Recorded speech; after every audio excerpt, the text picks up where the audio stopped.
If the perfect guy doesn't exist, I'll never die of a broken heart.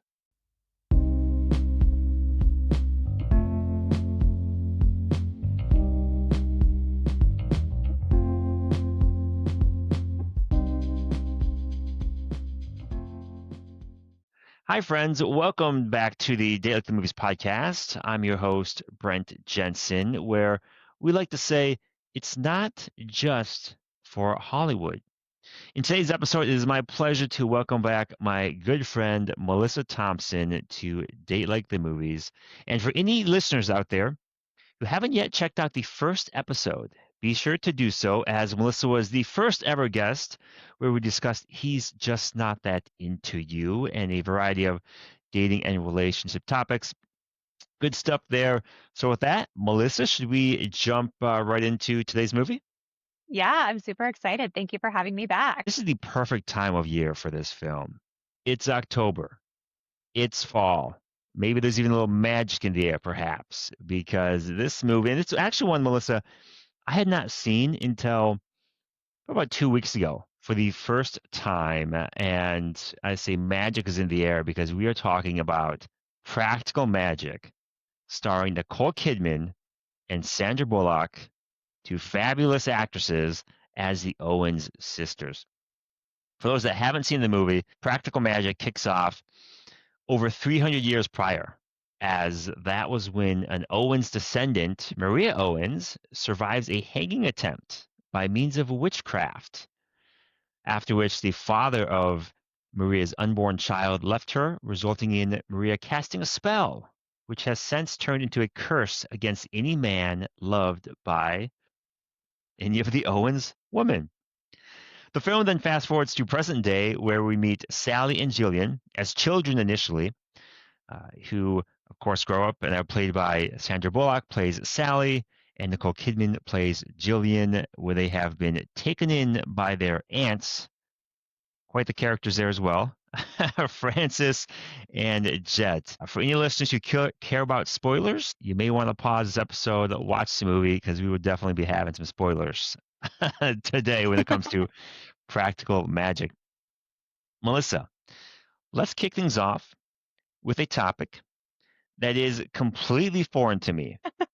Something I know absolutely nothing about, but I think you have some insight here. At least I think you will. The topic of love spells. The only thing I know about love spells is from a different movie, Aladdin, where, Mm. the genie grants wishes, but he cannot grant the wish of a person to fall in love with somebody else. That's the extent of my knowledge about love spells. Melissa, do you have any wisdom or any insight that you could share with us on what you know about love spells or anything in that realm? Yeah, I can try to shed maybe a little bit of light on the topic. I wouldn't say I'm a subject matter expert in this area, but there are people out there that do believe in love spells. And I think there are varying beliefs out there around how it works. But the way that I would speak to it is when I think of a love spell, I think of it more as, setting an intention for something that I'm looking to call into my life when it comes to love. So people can do it through saying affirmations, or some people like to do it using candles and using a candle to call in whatever energy they're looking to call in. There are some people out there that believe that it's about making someone love us or having that power or control over someone else. I don't personally ascribe to that. I don't think that that is real. But when I think of a love spell, that's what I think. I just think of setting an intention for something that you're looking to call into your life. And it kind of helps you uh, align spiritually or energetically to said intention. When you say, Melissa, setting an intention, is that the same thing as referring to trying to manifest something, or is that different? Yeah, I feel like I think it's kind of the same concept, because manifestation is essentially when we are just setting that intention to call something in. And when I think of a love spell, one might use it, if you believe in this, you might use it to shift into the energetic alignment to what it is that you're calling into your life. But I just always think it's really important with these things. I think that they're interesting, and I think it's cool to maybe do a little ritual or an affirmation or something to call in the energy.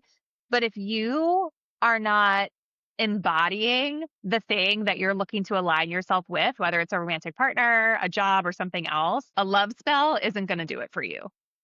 So it has to be an intention set, but also met with aligned intentional action to go with it.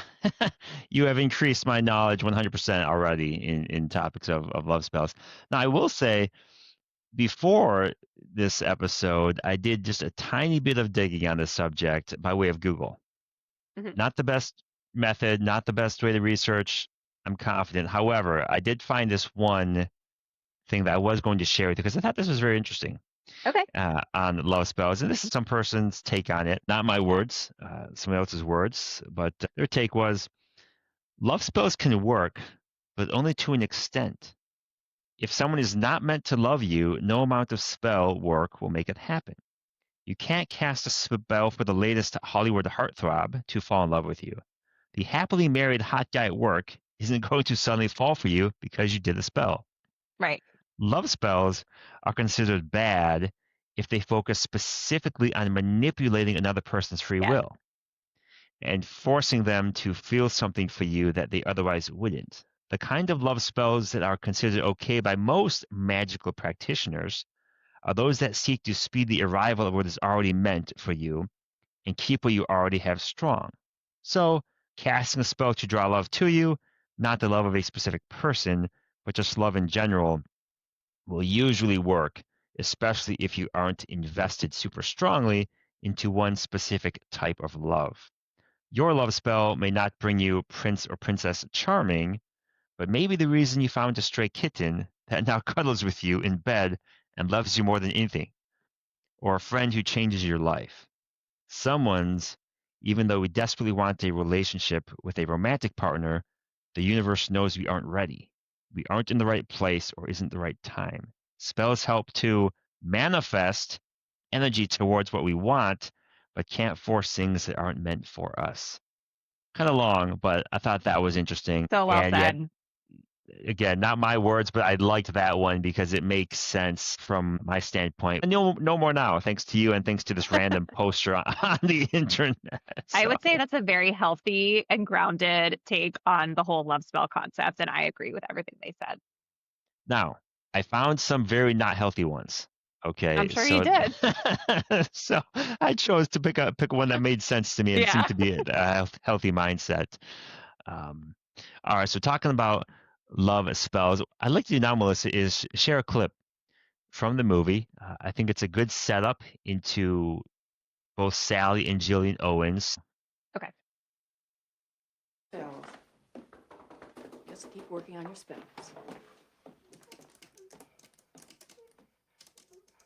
Get the bird. Get the book. I want him so much. I can't think about anything else. I don't sleep. He has to leave his wife. He has to leave her now. Perhaps you might find one better suited. No, I don't want anyone else. He's all I think about. Why the hell else would I come here? Take the money, Jen.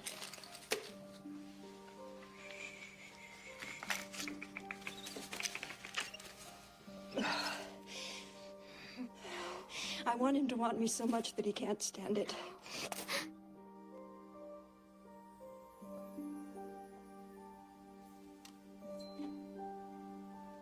Be careful what you wish for.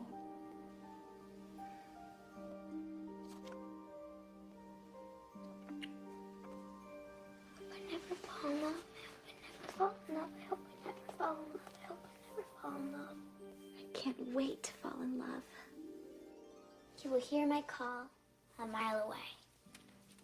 You will whistle my favorite song. You can ride a pony backwards. What are you doing?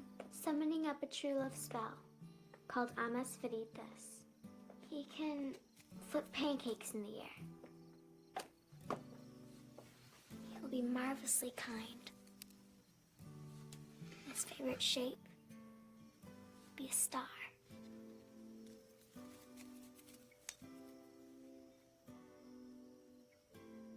And he'll have one green eye.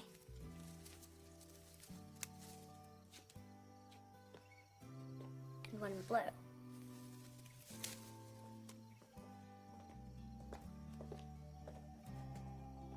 Thought you never wanted to fall in love. That's the point. The guy I dreamed up doesn't exist. And if he doesn't exist, I'll never die of a broken heart.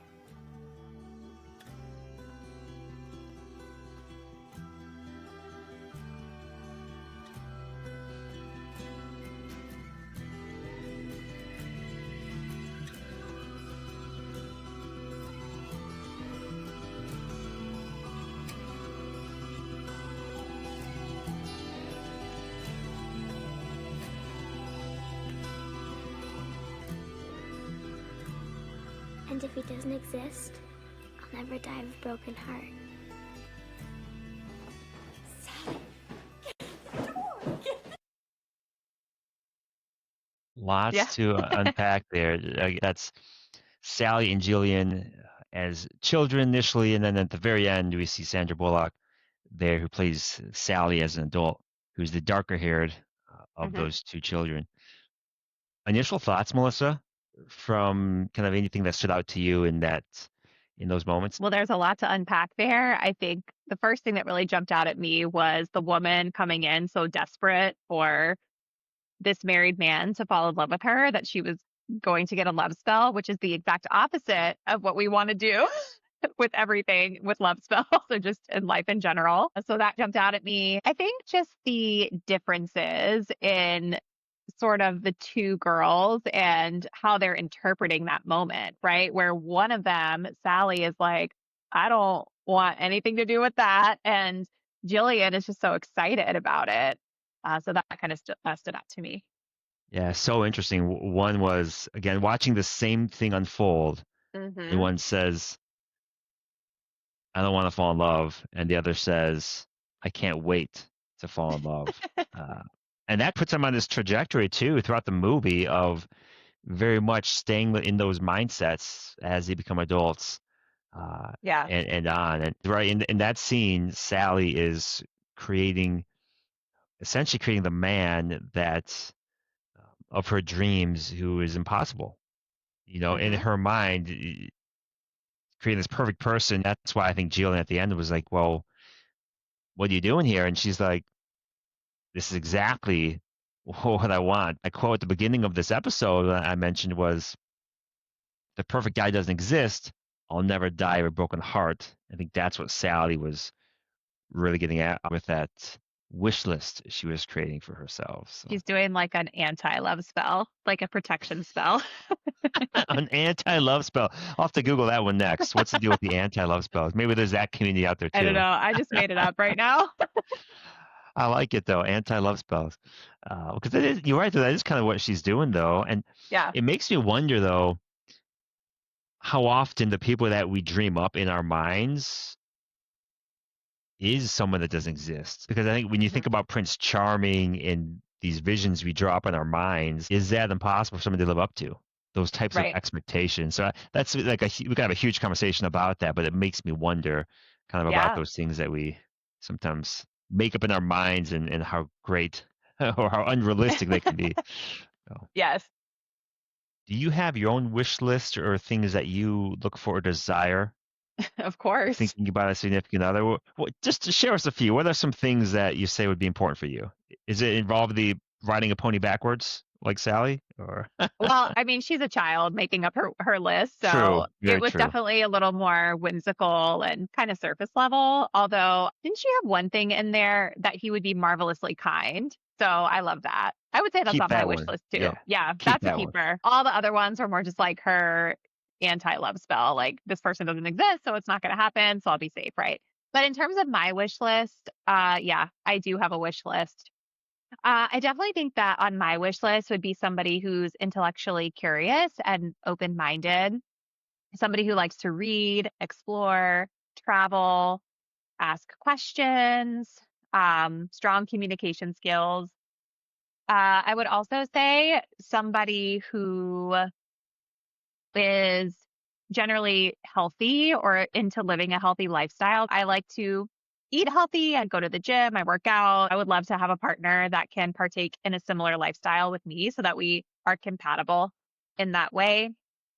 I also have on my wish list somebody who has strong leadership energy. So somebody who's like confident, decisive. Um, I like a man with a plan. And so that comes to like larger goals and milestones in life, but also the little things like planning dates and stuff like that. I like somebody like that. That's probably not all inclusive, but those are just the first few things that came to mind. And I referenced the first episode we did together, and you mentioned, I remember, the importance for you for intellectual stimulation. Yeah. And so, yeah, seeing it here again too, and how important it is for you. So, Mm-hmm. yeah. I'm glad you explained leadership energy too, because I was going to ask you about that. And you talk about somebody who's confident, somebody who's ambitious, somebody who, yeah, has goals in life. It sounds like too, and just has a plan to get to where they want to be. It's not just that they're saying the thing, they're actually embodying it through their aligned action. I think for me, one of my biggest turnoffs and deal breakers in dating is somebody who is insincere, or they say they're going to do something and then they don't follow through, because I don't know. I just get repulsed by that. You lose trust when someone's doing one thing or saying something and doing something else. I think that's huge for a person's actions to match their words as well. Absolutely. I think it's good to have these things we expect or that we look for in others. I think that's important that we have that. But to make sure it's also us too. So not expecting a significant other to be this type of person, and we are not that type of person. Absolutely. If we have that expectations for others, we need to have it in ourselves as well. I completely agree. It reminds me of just a brief story. This was years ago. I don't remember what year it was, but one of my cousins, who was probably a teenager at the time, younger, and asked me for some relationship advice. I don't know why they asked me, but she did. And I just remember telling her, and this just stood with me years later, was to focus on yourself. Yeah. Right. Like sometimes it's easy to get caught up in I'm not finding love. I'm struggling with relationships. I think it's good advice. I often think is focus on yourself, work on yourself, and you know what? If it's meant to be, I think it's meant to be. So. Well, and I would add to that, if you're not getting the results that you want, that is a really great opportunity to go within and ask yourself, like, okay, what can I do differently? We have like the whole red pill movement now, where like men hate women, Yes. and then we have women who hate men now, and it's like this whole beef, when you get on the internet. And it's like, to me, all of that is just a projection and blaming, when really all we need to be doing, if we're not getting the results we want, is to go within and work on ourselves and ask ourselves, okay, like, I've been through a series of dates that didn't go well, or I've tried to be in a series of relationships and I keep getting the same result. A lot of people in my experience, and I've done this myself as well, they end up dating the same type, expecting to get this a different result. Yes. So a lot of times I think that also requires some inner work, because there's obviously something that you're drawn to in that type that is not working out for you. And so you've got to become self-aware as to why it is that you're drawn to something that isn't a match for you, that's not giving you what you're looking for. And then you can do that inner work. And then it's so interesting, because when you start to do that inner work and become self-aware, when you encounter that same type of person again, you're going to see it very differently once you've healed, or once you've kind of moved past that. You're going to look and be like, ew, why was I into that? That happens to me all the time now. What steps, what steps do you think a person could take to become more self-aware? Like you mentioned, being more self-aware. What are some things that someone could do to kind of get to a better place in that area? I think it's a couple things. Like, well, you could start with journaling. You could journal and then go back and read what you're writing about to learn about yourself and your thought processes. You could ask your friends and family for feedback, like people that you trust, people that you know will give you feedback that you need to hear, but also delivered kindly and compassionately.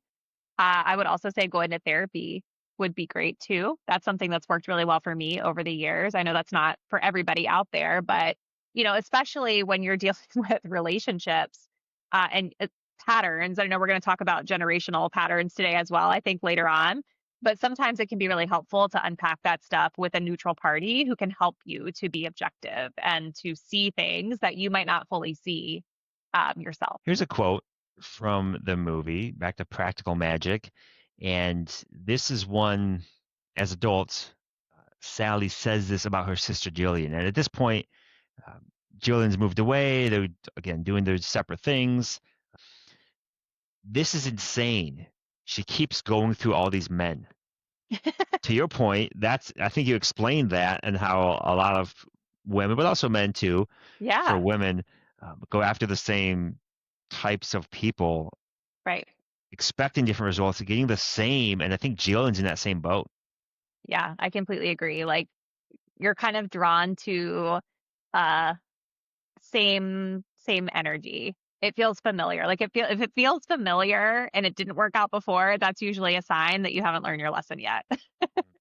So then have you looked back, Melissa, in your previous dating life and been like, what was I thinking? Why did I? Yeah. I thought you would say that 'cause- That's why I have so much wisdom on the subject, right? Like I Yeah. absolutely have. Let's take the example of actions and words not lining up. So I used to have this pattern where I would be really drawn into emotionally expressive men who they knew all the right things to say, but then they wouldn't always align with action. It's so interesting because now when I encounter somebody like that, even if I encounter it in like a work setting where somebody says they're going to do something and then they don't follow through, I am literally repulsed by that. Oh, wow. I'm just like, ugh, that is so gross to me. It's such a turn off. But back then, it was still a lesson that I had to learn. So I wasn't there yet. You saw that clip of Sally and Jillian and kind of the start of the different approaches to love. Is there one more than the other that you can relate to? Related to both of them in different Okay. times of my life. Okay. I would say, like right now, I probably relate more to Jillian because I do feel excited and optimistic Oh, about awesome. hopefully finding a partner one day. But I do feel like I have Sally's discernment. Like I don't feel like I connect to Jillian's like just throwing myself out there and dating whoever comes across my path. I've been in that phase before. But yeah, I would say I like Jillian's optimism when it comes to her excitement and her openness for love. I think that also is going to be more likely, I think, to attract those types of individuals. Now, in the movie, it didn't work out too well for her, from what we saw. But we'll talk about the guy that Ugh. this movie takes a dark turn. It Also, takes a just dark like turn. But think about too, when they're observing the scene with the love potion as children, they're both looking at this very toxic situation that's going on. And Jillian was drawn to that. She was like, that sounds so exciting, So that was obviously something that she had to work through. Just because these guys are exciting, it doesn't mean that they're going to love you. It doesn't mean that they're going to be reliable, dependable, honorable. They might be fun and exciting and passionate. But like, I feel like from the beginning, she was kind of drawn into that. Whereas Sally was like, no. Yeah, it's so interesting too. Again, just watching the same scene unfold and completely different, different views on what they witnessed. Let's go to our intermission, Melissa. I've got something fun planned.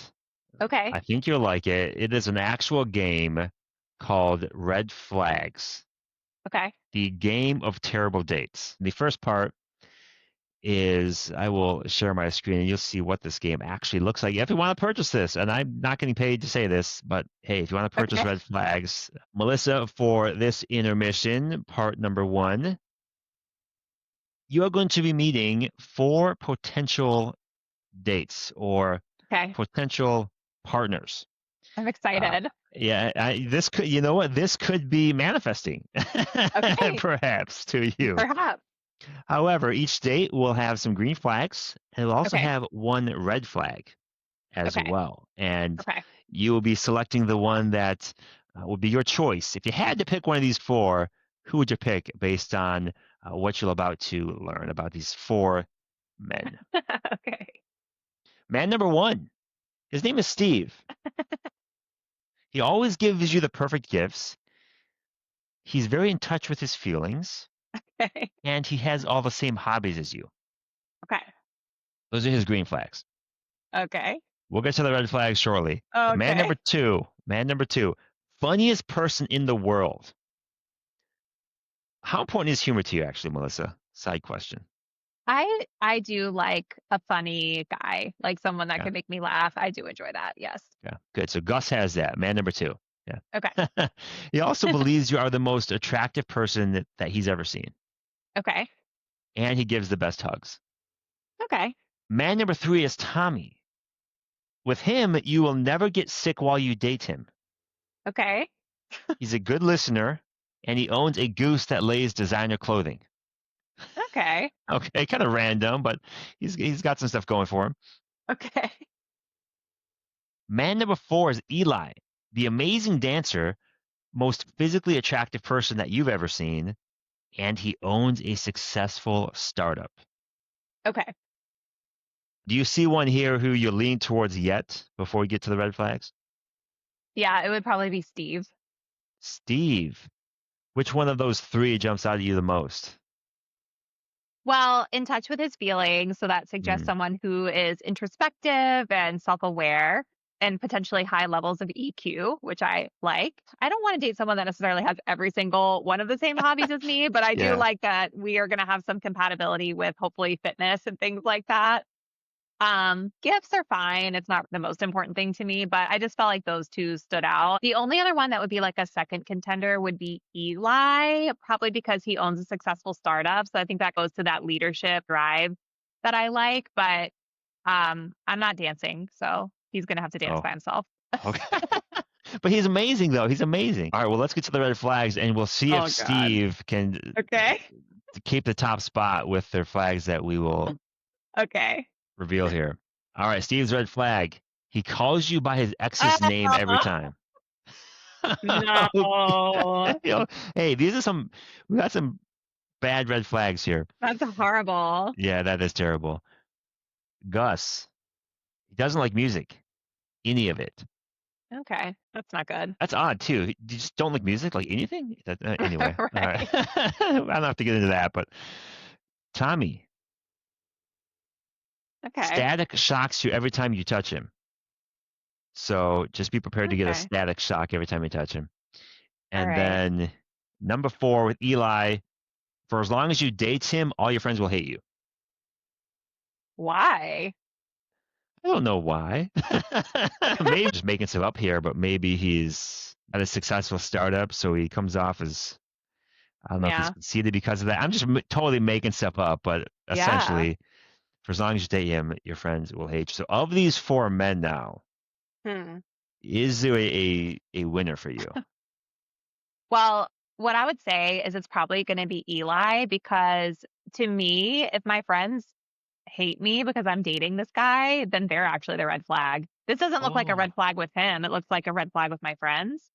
We need more okay. information, obviously, but that's the way I look. I feel like Gus doesn't have enough substance for me. Steve was my top contender, but if you're still hung up on your ex, that is like a deal breaker Oh, yeah, that's bad. beyond. That is a Like bad that's one. absolutely not. Yeah, so I guess it would be Eli. Okay. What about the static shock? Is that bugging you at all? That's fixable. You know what I mean? Like I think you can use like dryer sheets for that to get rid of the static, or there's products you can use to help with that. All right, Eli, the big winner. But you will need to learn how to dance if you're picking I'm Eli. open to that. I'm open-minded. Like if he wants me to learn, I will try. You passed part 1. Nice job. Okay. Part 2 is so this game, Red Flags, has all of these Yeah. red flag cards, and there's actually white cards too with the positive attributes. Now Awesome. I'm just going to give you some more red flags, and you tell me Okay. which one's worse. I'll just give you 2. Match them Okay. up and say which one's worse. Okay. Refuses to wash hands. I think it's gross. Oh, he really, really hates children. Oh my God. This game is wild. That's like really difficult. Why does he hate children? That's so weird. There's no explanation here. There's probably guys that fit both these, though. You know, Yeah. there's guys that don't wash their hands, and I'm sure there's people not a fan of children. Do I have to pick one? Ugh. You don't. We can move on, but you failed, though. Okay. You failed that one. Okay, that's fine. Uh, That's fair. Here's the next one. Oh, back to the exes. Brings an ex to your first date. Who does that? Is that a thing? Do people do that? I don't know. I hope not. Or he counts your calories.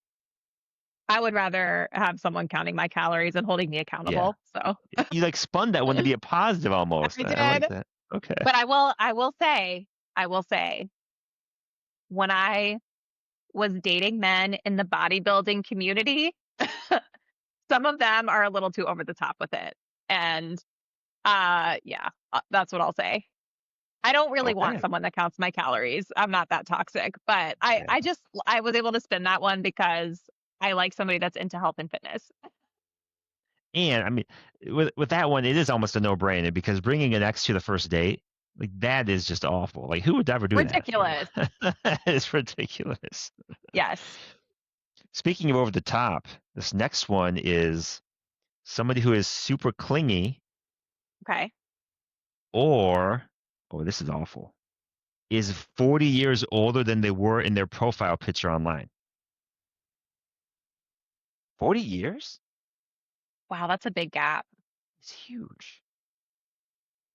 Could you imagine you think they're 30 and they look 70? I was like, now you're a liar. You know what I mean? What was the Oh, first one yeah. again? What was the first one Super you said? clingy. God, I hate that too.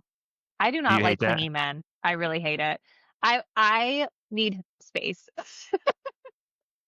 I'm curious. So I like quality time, but I don't need somebody like suffocating me 24/7.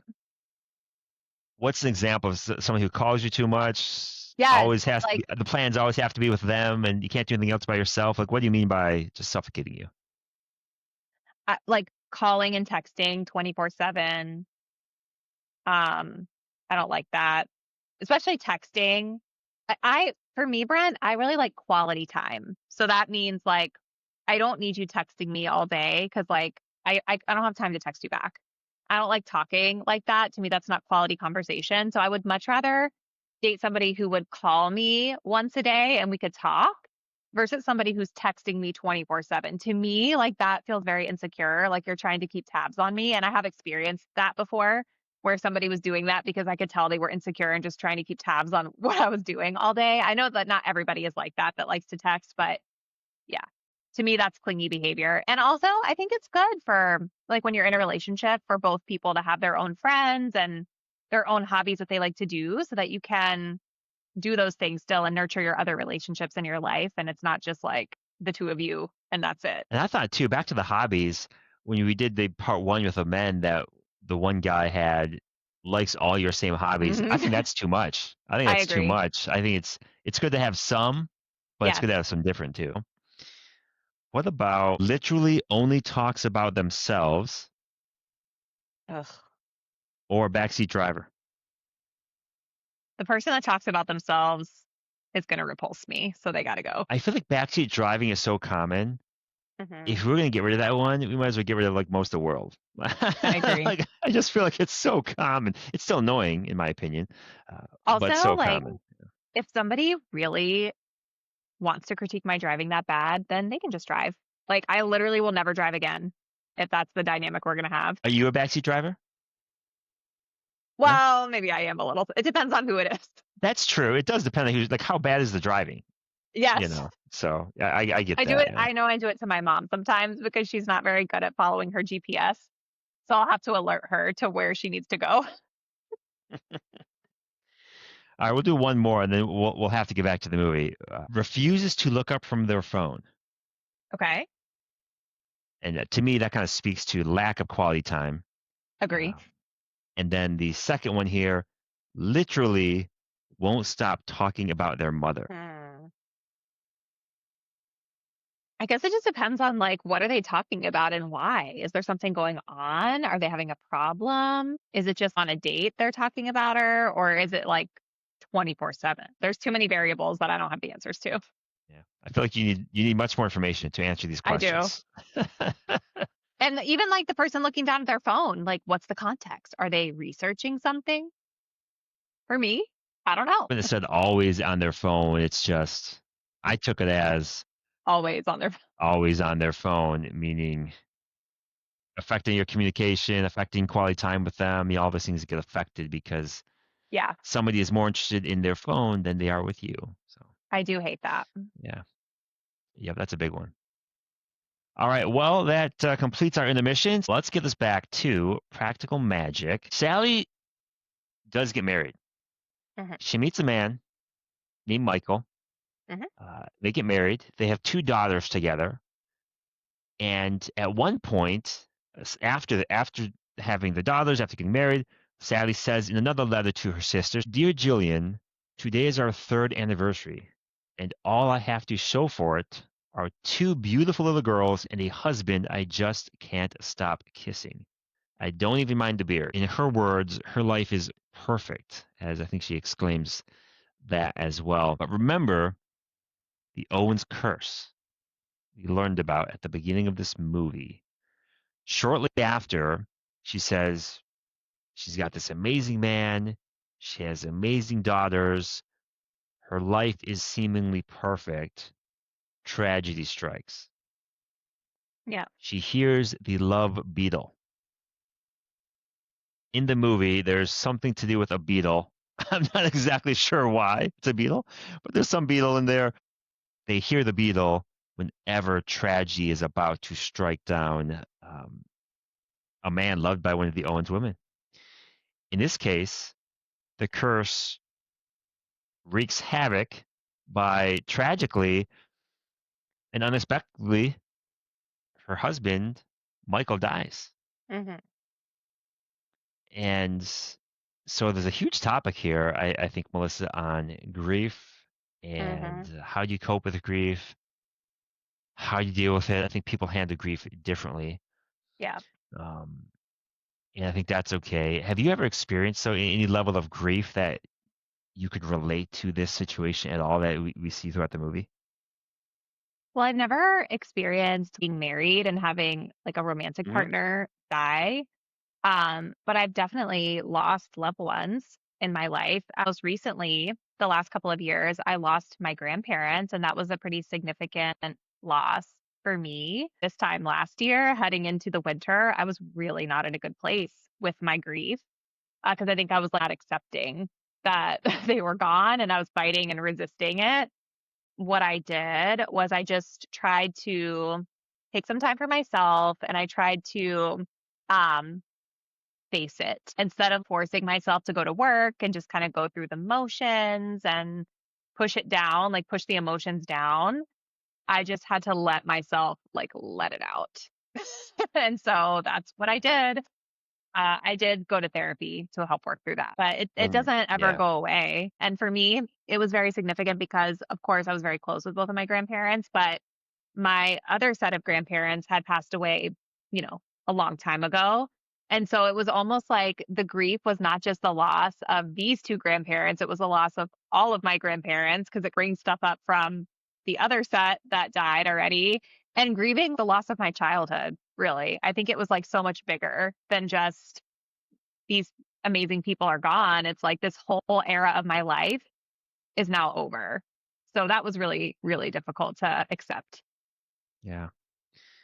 When I hear about a lot of stories, and especially losing spouses and children, Yeah. just tragic stories, makes me think for me personally that I've lived an easy life. I think that sometimes about my life because I haven't experienced anything, I don't think, to that extent that, Mhm. you hear that, such as the example in the movie, or I have lost my grandparents. It's been 5 years since the last 2 passed away. To your point, though, on facing it, I think there's a lot of wisdom in that. Yeah, Um, I feel like those emotions are going to come out one way or another. they are.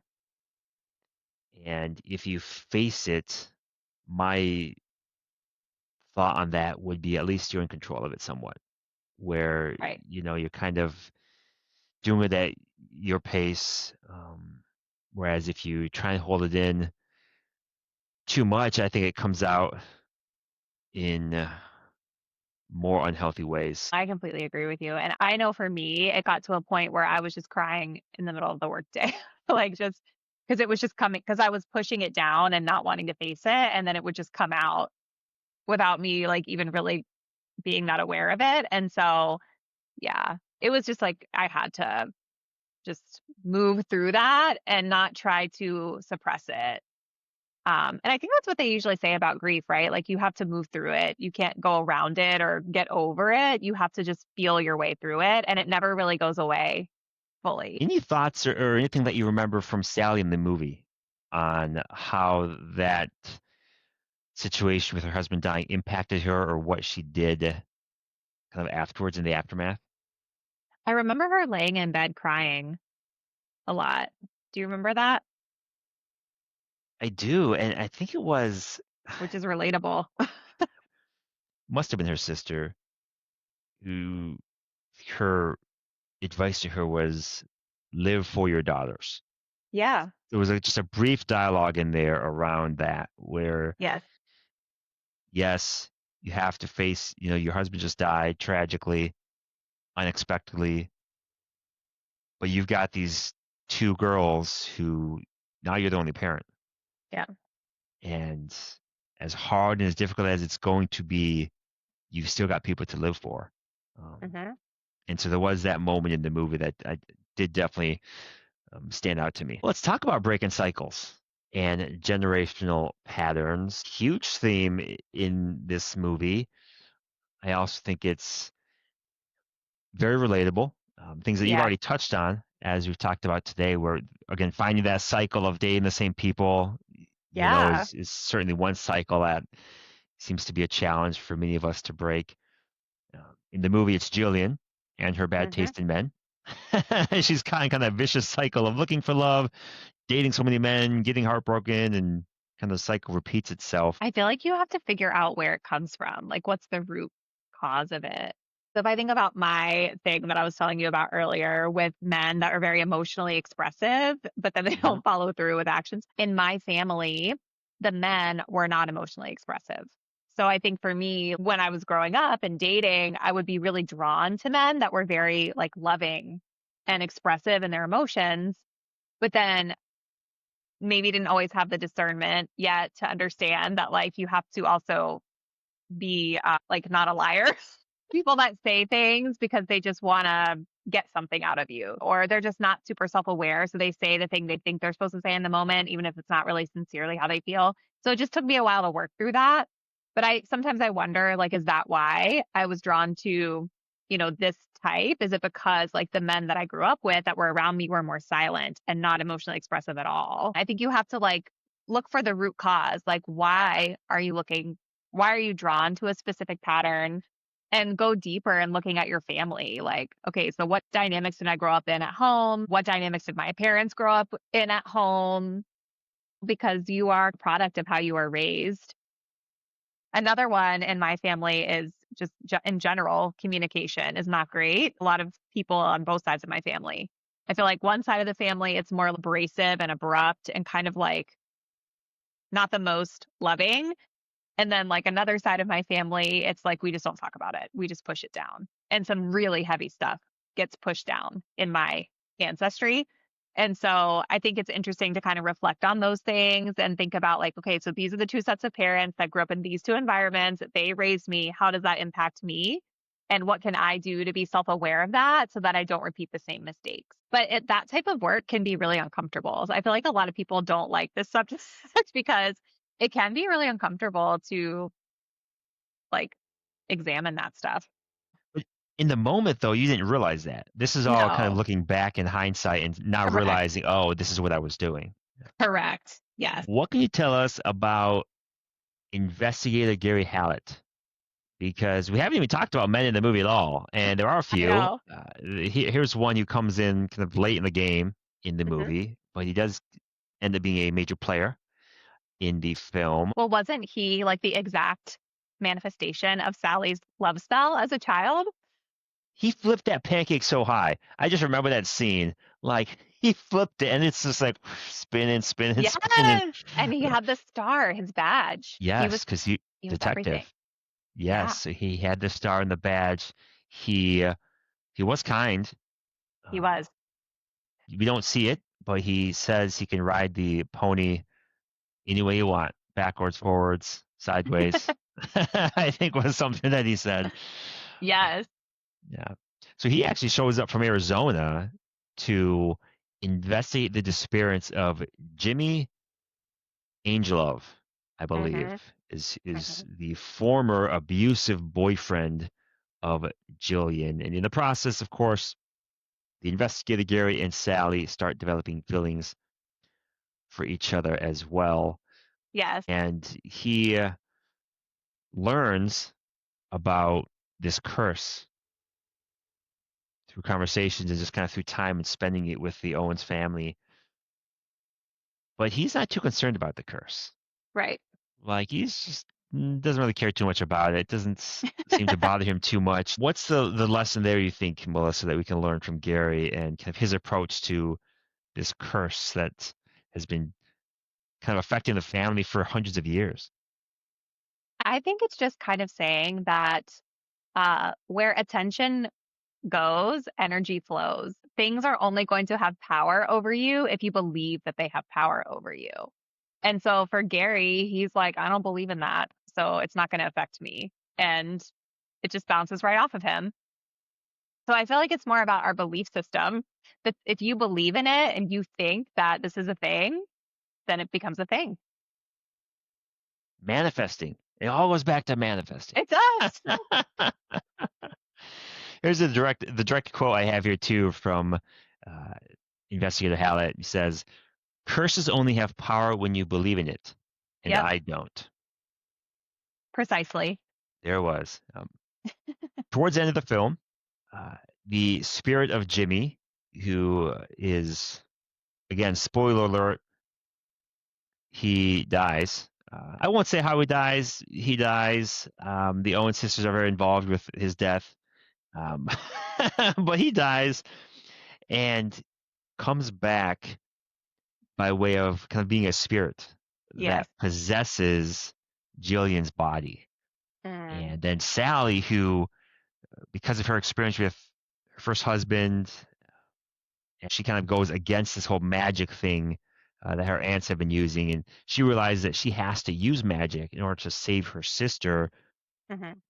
But I'm curious though, Melissa, do you see any symbolism from this idea of Jimmy possessing Jillian's body uh, Mm. and the effect that dating the wrong person can have on someone? I think that's actually really insightful because if you're in toxic relationship or if you're in a relationship where you're like losing yourself, I do think that there is something to that. If you think about like behaviors that you embody when you're with the wrong person, or if you're in a toxic dynamic, or if you're in a situation with someone where you're not really your best self, you don't bring out the best in each other. Um, I think there is something symbolic to that, right? Not that they're literally possessing you, but it's like the dynamic that you share together isn't healthy and it's causing you to behave in a way that maybe you wouldn't ordinarily, potentially. Yeah, makes me think too of just so many stories I've heard on unhealthy relationships affecting people's future relationships. Yeah. So it's almost like if you're in a really bad situation, maybe you're able to get out of it. It still affects you years later, and Yeah. trauma that it causes you to have, and it really affects you and in future relationships that you have. So that's what it made me think of, that kind of dynamic where Hmm. he's supposedly dead, but still has this crazy effect on Jillian. But again, Yeah. possessing her body. But yeah, I think there's a lot of symbolism there. Agree. That's so interesting. Don't date a serial killer. That's what you learn from the movie, A hundred because I percent. believe Jimmy is that. That's a major red flag, by the way. Major red flag. Very important life lessons to be Yes, learned. that's the lesson from the movie. Um, all right, well, let's talk about magical dates and relationships just for a bit, because Ooh. the movie is practical magic, so a play on the word magic there. Okay. What do you envision as a magical date for you? What Hmm. would that entail? Yeah, A magical a date? magical, yeah, that could be, magic can be whatever you want it to be. So what would that look like for you? I feel like I'm kind of boring, so this is what I think. I don't know because I like intellectual stimulation. Like I feel to Mhm. me something that could be really magical would be somebody who knows that I like that and maybe would take me on a date to a museum. Like maybe we go to like a museum where we can learn about an interesting topic and then take me to like a really nice romantic dinner after where there's like wine and there's like beautiful lighting. That would feel really magical to me. Yeah, that's my answer. I like it. Yeah, It's kind of good basic, answer. but that's And what I want. there is no wrong answer because it's your date, and what's magic to you is what's magic to you. Or Okay. something else that could be kind of cute and magical could be like taking me on a boat somewhere, taking me on a flight somewhere. I don't know, like something adventurous like that could be cool, Yeah, and I know you like to travel. We've talked about Yeah. that offline. Yeah. Or like So if they can like if they know how to sail or whatever with the boat, or if they know how to like fly the plane or something, that could be cool. I mean, I never dated anyone like that before, but that could be cute. you need to find someone like that. Manifest it. Manifest it. That's lesson number 2. 1, I'll put don't on my date a vision serial board. killer. And 2, manifest it. I have too Okay. many Lord of the Rings characters on my vision board, so clearly I need to get someone who knows how to fly planes and steer boats on there. I'm glad you mentioned Lord of the Rings because this is a kind of a sidebar. But back to red flags, one of the cards I saw in there as a red flag was a hobbit. Would you date a hobbit, Melissa? I mean, only if it's Samwise Gamgee, That's very specific. because he is on my vision board as like, because he embodies so many qualities and characteristics that I would love in a partner. And now I'm thinking we need to do a podcast episode about Lord of the Rings so we could talk about that. We should, yes. So back to the listeners, this episode is still about practical magic, but we are talking Lord of the Rings here for just a minute because we can't stop it. So, what about though a magical? So we talked about magical date. What about a magical relationship? Ooh. I mean, I don't know. I feel like I just want the qualities and characteristics that I listed for you earlier. Like Okay. I would just want it to feel, to me, I guess, when I think of a magical relationship, I think of something that's kind of like not real, or something Okay. that's kind of idealized. But what would feel magical, I guess, to me would just be somebody who is consistent and reliable, and someone who's a man with a plan, and someone that wants Yep. to bring me into their life, and vice versa. And we just have similar values and, ways that we approach life. Like it would be very magical to feel like I was with someone like that. And speaking of Mhm. magical on this subject, I did have a dream about this, Brent. Let's hear it. You can't leave me hanging. Because, sometimes I do have predictive dreams. I don't know if I've actually told you that or not, but I did have a dream years ago that I met someone, that I was with someone. So in the dream, it was so crazy because I couldn't see his face. I could just see his body, and he was taller than me, and we were walking together holding hands, and he was like leading me somewhere. But the way that I felt in the dream, it was so crazy because I've never felt the way I felt in the dream. Like I've never felt that way in real life with an actual partner that I've been with. It's hard to describe what I felt, but it was like I had this sense of complete trust, that I could trust this person, and that we were going somewhere together as a unit. I felt powerful in the dream, like standing next to him, holding hands, walking together. It felt like we were like a team. It was so weird. I've just never experienced anything like that in my real life. And so I just thought it was an interesting message to receive through a dream How long ago was that? When you had years that dream? ago. It was And you, probably in 2020. I feel like it was around 2020 when I had this dream. and you still remember it so vividly. Yes. And Yeah. I couldn't see his face, but I could just feel like the way that I felt was like completely like, this is right. I think you just described something that to me would definitely be part of a magical relationship is just feeling such team, like being on such a Yeah. unified front Yes. in the important areas of life. Yes. Yeah, that to me. And so when you think about the word magical, we could say magical as being something that's just in the clouds, like unattainable, or magical could just be the things that you described, and magical and realistic at the same time. I think is totally doable. So Yeah. let's talk Date That Movie, where we both come up with a date idea inspired by the movie. Have one. So a travel date to Salem, Massachusetts, because that is where there's so much history and like witchy stuff, which I think kind of really aligns with this movie. Yes. That's what I would say. Yeah.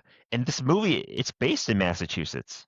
Is it? I think it is. I will confirm that, but I believe it is actually in Massachusetts. Probably again because of the whole Salem sense. thing. And it makes sense. Yep. I love that. Hadn't even thought about that. But the travel date to Salem, Massachusetts, that's awesome. My idea is taking a look at young Sally's wish list.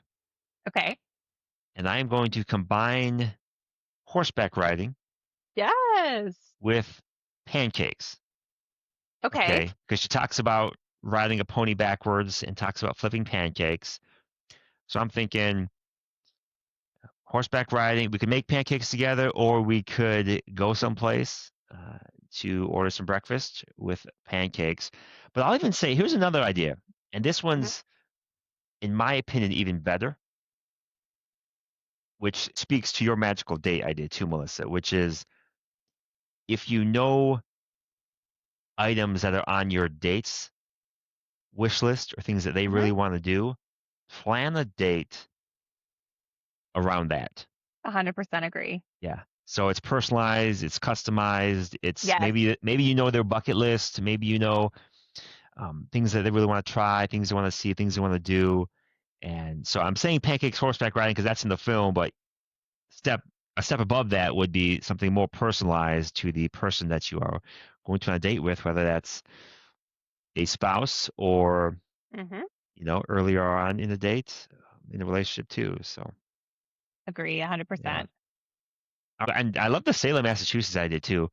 Travel date's always a fun thing. Like a weekend trip. It's probably so much there too. Like if you're really into history of magic and witchcraft, I imagine that's probably a big awesome. destination. Yeah, it's probably awesome. Last up, Melissa, we have almost made it. We are going to end up with our segment Lights, Camera, Action, where we each share a lesson or a takeaway from practical magic that can be applied to the relationship endeavors. It can be something we've already talked about or maybe something new. Oh, what was my big takeaway from this movie?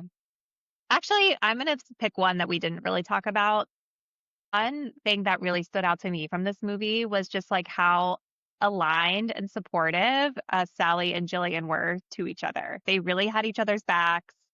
They were sisters, but they were so close. I mean, they were like in the thick of the whole situation with Jillian's crazy boyfriend. They really were ride or die, had each other's backs, and they had these really amazing supportive bonds, these like matriarchs of their family in their circle. I think it just kind of speaks to the importance of having a strong support system as you're navigating love and life, and having those people, whether it's in your family or friends, that you can look to for guidance or support when you need it. So that really stood out to me from this movie. I love that you called it out because we didn't even touch on the female dynamics or those relationships throughout the movie. But yeah, there's so many. Sally and Jillian, so different, such different personalities. And often that can lead people to be farther apart, like, oh, we're so different. We just believe in different things. We are different parts of the country. And when tragedy struck, the other one was there, and both sides, they both faced tragedy throughout the movie. And they were there. And then Sally, lives with the aunts who we haven't even talked about them that much, but those two were fantastic characters. They were. Yes. We did a second episode just to talk about the aunts, I think. I love them. Yes. Yeah. All right. Great takeaway. For mine, so many good ones in this movie. I'm going to say the importance of raising your expectations for dating. And the reason I say that one here is because I think that's a way to break the curse. If you're dating the same type of men over and over again, clearly you are not raising your expectations. Because if you were, I would think that would be a way to break out of that. And so that's a takeaway for me from this movie. I love that, Brent. I think we all need to have high standards, whether it's in dating or just relationships in general. Like we should we should all deserve to be treated with respect and the way that we deserve to be treated. So Yeah. And right, and to our earlier point, as long as you're holding yourself accountable to that, yes, right? Yeah. absolutely. Yeah, you Yeah. can't request for things that you're not embodying yourself. So I Yes, agree. exactly. Melissa, well, that's a wrap on our episode discussing practical magic. So, listeners, thanks so much for tuning in. And please remember to like and subscribe so you don't miss our next episode of Dates Like the Movies. Melissa, thanks so much for being here. Until next time, my friends, keep dating.